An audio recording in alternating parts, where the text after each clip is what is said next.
Right now in France, we're having a discussion of what we were saying at the outset. It's the big city versus the small town. Well, it's not that easy. There's two Frances. Are there two There are Frances? more than two Frances. You said there are probably 4 or 5 Frances. France is torn. France is looking into itself. It's searching for itself. So, of course, there are people, even within the banlieue, the depressed suburbs, that in which people did vote for Macron because they have some hope.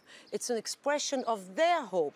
You have young entrepreneurs issued from the immigration who are in favor of Macron. Macron is not only the quintessence of, you know, the white center-right electorate voters.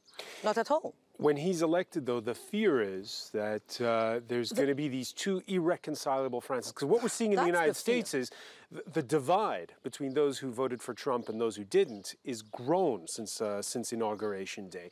How does he do it? How does he reach out to the people in the places that you've been to prevent this divide from growing? That will be his biggest challenge. That will be the toughest issue for whoever will become president.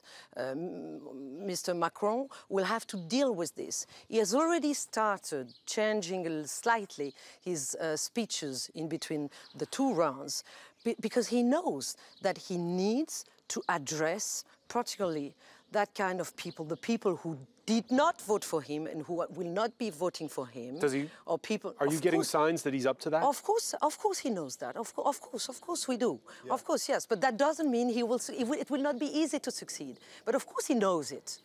Yeah, I think one thing that you think he's conscious of it? You agree with that?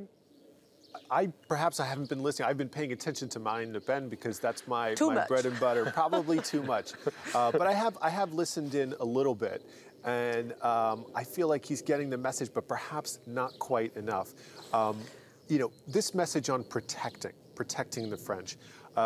Macron represents optimism. He represents the spirit of enterprise. He represents openness. But he's not dealing with these anxieties. These anxieties were going to be exposed. Not yet. He's not elected yet. Right. Well, he's not elected. But I think even in the message, he should say, I will also be a president who protects you. Yeah. Okay, but getting the message to me is not having to deal with it. I mean, getting the message, okay, it's good, but will he be able to govern well, that's a big in question. That kind of France? That is the real question. That is something that is fueling anxiety among everybody. People who are going to vote for him and people who are not voting for him.